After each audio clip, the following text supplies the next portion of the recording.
मेरे प्रिय दर्शकों नमस्कार। प्रिय दर्शकों, ऋषि ज्योतिष में मैं आपका स्वागत करता हूं और आपको बहुत धन्यवाद देता हूं। आप मेरे वीडियो बड़ी उत्साह से देख रहे हैं। आशा करता हूं आगे भी देखते रहेंगे। दर्शकों, अभी मैंने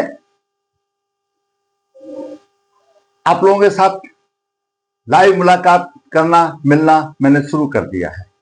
पहली मुलाकात में जातक का प्रश्न आया था, व्यापार या व्यवसाय में प्रगति नहीं हो रही है। मैं जो भी वीडियो बनाता हूं वो आप लोगों की आई हुई कुंडलियों का ही बनाता हूं और इसीलिए मैं कहता हूं कि आप मेरे चैनल पर बने रहें।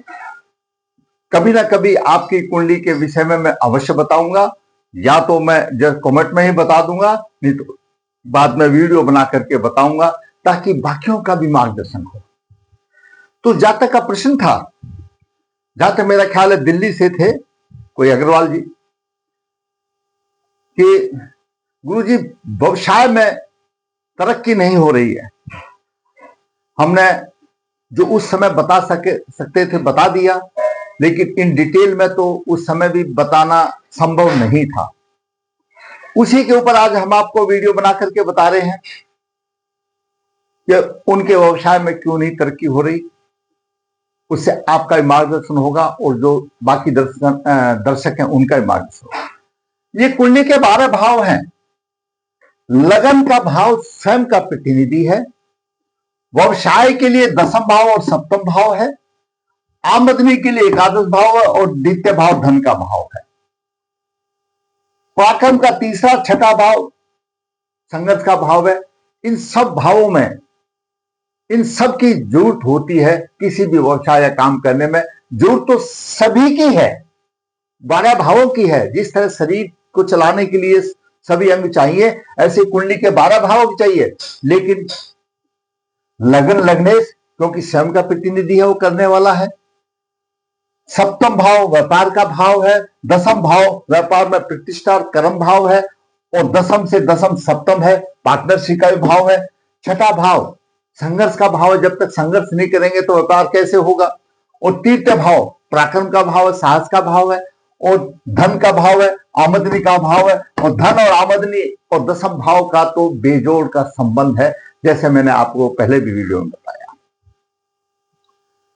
चंद्रमा भी व्यवसाय को उतार चढ़ाव में ला देता है। क्यों? अगर पीड़ित हो तो मानसिक बल कमजोर हो जाता है, जातक हताश हो जाता है।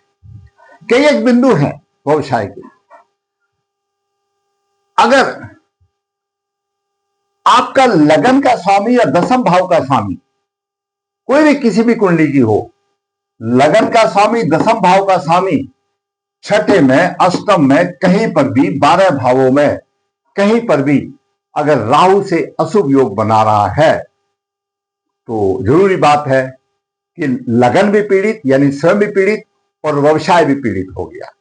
तो लगन का स्वामी और 10th भाव का स्वामी राहु से कहीं पर भी युति करके अशुभ योग बना रहा है। जातक की कुंडली में लगन का स्वामी 10th भाव का स्वामी गुरु है और गुरु 6ठे भाव में राहु के साथ चांडाल योग बना रहा है। गुरु आध्यात्मिक है, ज्ञान का है और राहु की प्रवृत्ति भ्रमित करने वाली है। वो जो संबंधित ज्ञान है उसको भंग करके चांडाल प्रवृत्ति का बना देती है। ऐसा जातक संबंध में परेशानी आती है, परंतु संघर्ष की शक्ति बढ़ जाती है, शत्रुओं से लड़ने की क्षमता उसको बढ़ जाती है, पेट संबंधित रोग भी हो जाते हैं और बड़ी मुश्किल का सामना करना पड़ता है। निर्णय लेने में सक्षम नहीं होता और गलत निर्णय ले लेता है और इस वजह से व्यवसाय चौपट हो जाता है। क्योंकि व्यवसाय का स्वामी 6ठे भाव में और गुरु है। गुरु तो पंचम दृष्टि से देख रहा है, लेकिन राहु की वजह से, चांडाल योग की वजह से भ्रमित हो गया, उसकी प्रवृत्ति खराब हो गई, गलत निर्णय लेने लग गया और कैरियर में उतार चढ़ाव आने लगे और अनिश्चित आमदनी हो गई। जरूरी बात है। बात यहीं तक नहीं रुकी है, बात यहीं तक नहीं रुकी है। उस जातक की कुंडली में द्वितीय भाव में मेष राशि है, 9वें भाव में वृश्चिक राशि है और मंगल भी राहु के साथ है, तो अंगारक योग भी है और छठे भाव में। जब छठे भाव में मंगल और राहु का अंगारक योग भी बन जाता है तो शत्रु विजय तो है, चुनौतियों को स्वीकार करने की क्षमता रखता है वो। दुर्घटना, किसी विवाद में जीतने में भी संभव होता है, दुर्घटना हो जाती है, लड़ाई के लिए खड़ा कर दो, जीत जाएगा, और आसपास के आदमी उससे कतराएंगे, कि नहीं यार इसके साथ झगड़ा नहीं बोला, क्यों, हमेशा तत्पर होता है। मंगल भाई बहन का कारक है, उनसे मधुरता नहीं रहती।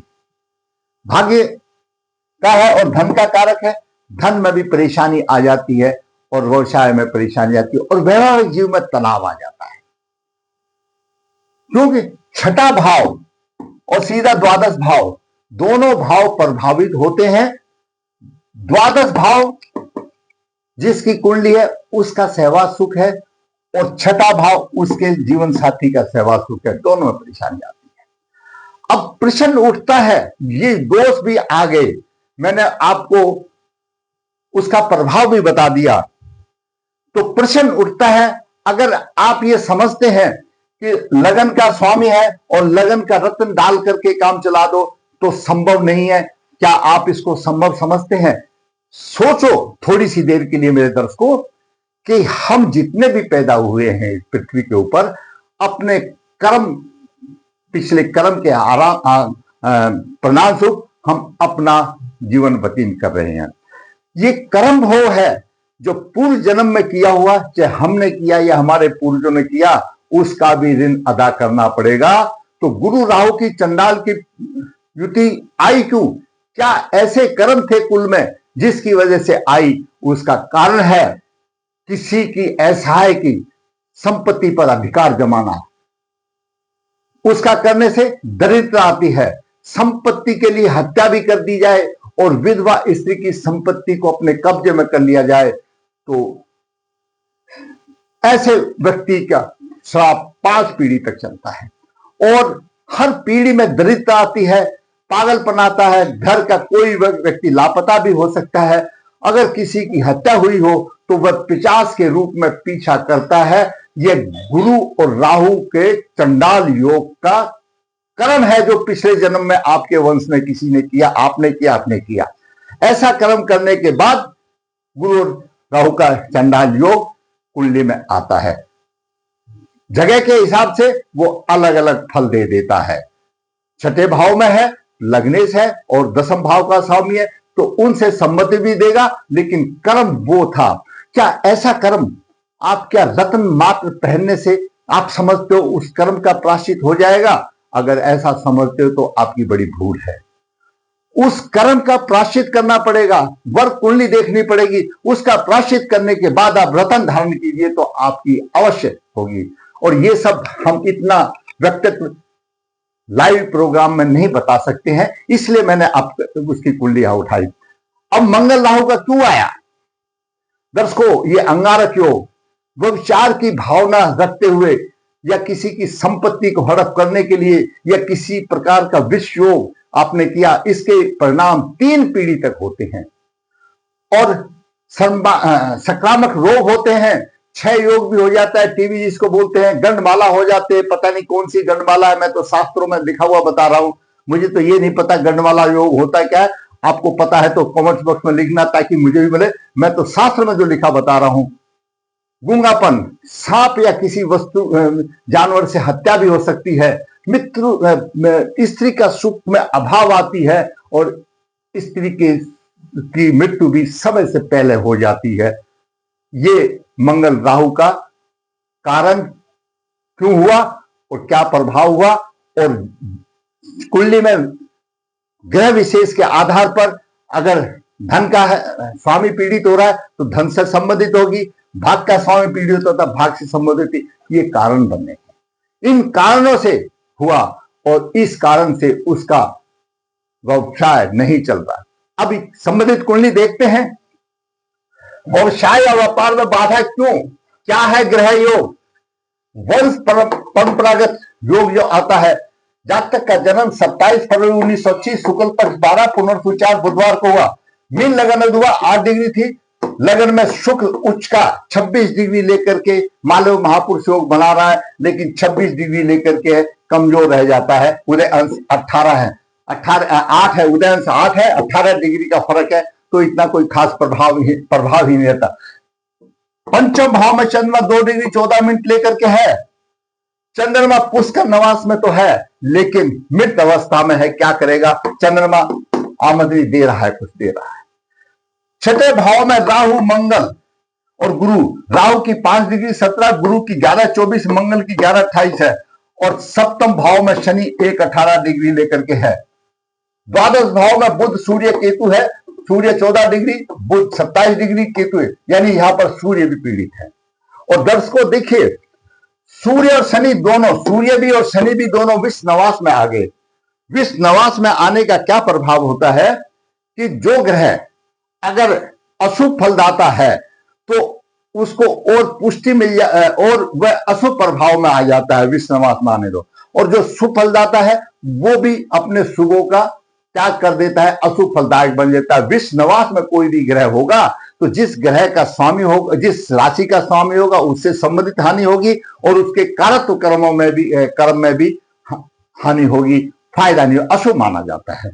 पुष्कर नवास में चंद्रमा आ गया। अब पुष्कर नवास में चंद्रमा आ गया। चंद्रमा तो 2-14 लेकर के बैठा हुआ है, जितनी आमदनी दे रहा है, मृत अवस्था में है, तो क्या कर सकते हैं। छठे भाव में राहु और मंगल और गुरु का प्रभाव, जो कि मैंने आपको पहले बता दिया, यहां छठे भाव में मिल रहा है। गुरु लग्नेश है और दसम भाव का स्वामी है, और गुरु यहां राहु से पिट गया। सोचने की शक्ति खत्म हो गई, निर्णय लेने में डिसीजन उसके पूरे नहीं होते। और यहां से राहु पंचम नवम दृष्टि से धन भाव को देख रहा है, और धन भाव का स्वामी मंगल भी पिट गया और भाग्य का स्वामी मंगल भी पिट गया। तो राहु और मंगल का अंगारक योग क्यों आया वो मैंने आपको पहले बता दिया, उसका क्या प्रभाव है वो मैंने आपको बता दिया। गुरु और राहु का चांडाल योग क्यों आया, उसका क्या प्रभाव है वो मैंने आपको समझा दिया। ये कारण है उसके व्यवसाय फेल होने के। और फिर दर्शकों देखिए, 3 ग्रह यहां बैठे हैं, 3 ग्रह यहां बैठे हैं आमने सामने। कोर्ट कचहरी का भाव है, दाम्पत्य सुख में परेशानी है और सहवास सुख में हानि है, और स्त्री के सुख में भी परेशानी है। मंगल द्वितीय भाव का स्वामी है, छठे भाव में पिट गया। मंगल कर्ज का भी कारक है, और राहु यहां देख रहा है और गुरु भी देख रहा है, तो व्यवसाय कैसे चलेगा। व्यवसाय का स्वामी और लग्नेश दोनों पिट गए, भाग्य का स्वामी और धन का स्वामी दोनों पिट गए राहु से। हमारी परिपाटी रही कि किसी भी भाव फल को चंद्रमा लगन से और सूर्य लगन से भी एक नजर देख लेना चाहिए। तो आइए उस पर विचार कर लेते हैं। चंद्रमा लगन की कुंडली बनाई तो 10वें भाव में मेष राशि बनती है, तो 10वें भाव का स्वामी वही मंगल यहाँ पिट गया द्वितीय भाव में, तो 10वें भाव की भी हानि, द्वितीय भाव की भी होगी हानि, ये भी बात खत्म हो गई।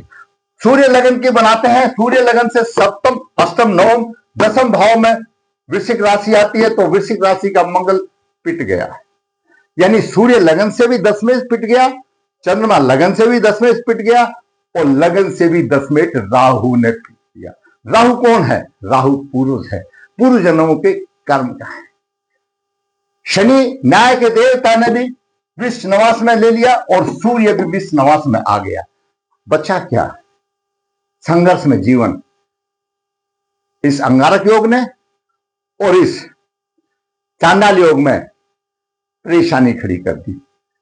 ये शापित है कुंडली, जो कि गुरु राहु का जो श्राप है वो 5 पीढ़ी तक चलता है, और मंगल राहु का जो श्राप है वो 3 पीढ़ी तक चलता है।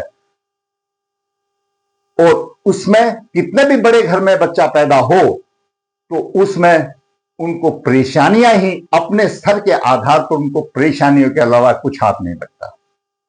जब तक ऐसी कुंडलियों का, सभी कुंडलियां जैसे सप्तवर्ग है, सभी में नवास है, दसमास है, होरा है, त्रिशास कुंडलियां D30 है, इन सब का अध्ययन करके, निचोड़ करके, और इनका प्रायश्चित का उपाय नहीं किया तो राह आसान नहीं होती।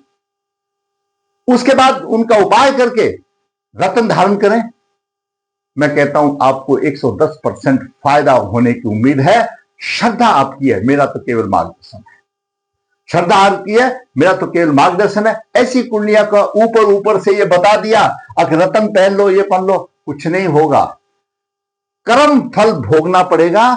उस अशुभ के कर्म के प्रति जब तक आप प्रायश्चित नहीं कर लेते और उसके कारत्व कर्म नहीं कर लेते, रतन आदि धारण करने से जरूरी है उसके कारत्व कर्म करना, मंगल के, गुरु के, इनके और राहु के, उनके कर्म करना। क्यों राहु देव ने ऐसा किया, क्यों ऐसा हुआ, उनके हिसाब से जो आप कर्म करोगे तो कर्म का फल आपको जरूर मिलेगा। तो ऐसी कुंडली में आप प्रायश्चित कीजिए, पितृदोष निवारण कीजिए और उसके बाद आप लग्नेश का रत्न धारण कीजिए। जो जिसकी भी कुंडली हो, इस तरह से जो भी पीड़ित है धारण कर सकते हैं, धारण कीजिए और उसके उपाय कीजिए। आपको 110% फायदा होगा। श्रद्धा आपकी है, फल श्री प्रभु हरु देंगे। मैं तो सिर्फ एक शास्त्रों के आधार पर बता रहा हूं। अब ये इन दोषों को ऐसा छोटा मत समझो। इसलिए जातक का व्यवसाय लड़ खड़ा रहा है। ये 5 तारीख के मेरे एपिसोड में जातक ने दिल्ली से प्रश्न किया था। आपके जब मेरे लाइव प्रोग्राम में आपने किया या वैसे आपने किया, तो मैं कुंडली में देखता हूं जिसमें संघर्ष है उसका मैं वीडियो बना करके आपका जरूर मार्गदर्शन करूंगा। अगर आपको अच्छा लगता है मेरा वीडियो, कहीं से थोड़ी सी ज्ञान की आभा होती है, तो भाई मैं कहूंगा आप लाइक करें, शेयर करें और जिसने चैनल सब्सक्राइब नहीं है सब्सक्राइब करें, ताकि आने वाली वीडियो भी मेरा आपका मार्गदर्शन करती रहे। धन्यवाद।